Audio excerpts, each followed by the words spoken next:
नमस्कार मित्रांनो, मी संतोष पवार. मित्रांनो, आजचा आपला टॉपिक आहे विश्वकर्मा योजना. या योजनेअंतर्गत कोणाकोणाला या योजनेचा लाभ मिळतो, या योजनेचा लाभ कोण घेऊ शकतं, याचे फायदे काय आहेत, सविस्तर माहिती आपण आजच्या व्हिडिओमध्ये जाणून घेणार आहोत. त्यासाठी व्हिडिओ शेवटपर्यंत पहा.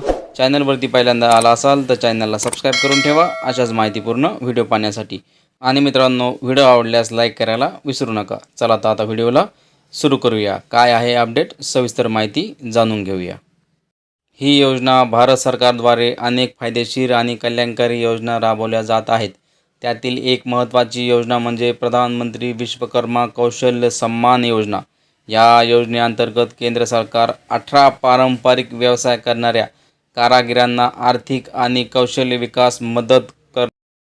मित्रांनो, ही योजना फक्त कारागिरांसाठीच आहे जे पारंपरिक व्यवसाय करतात. त्यांना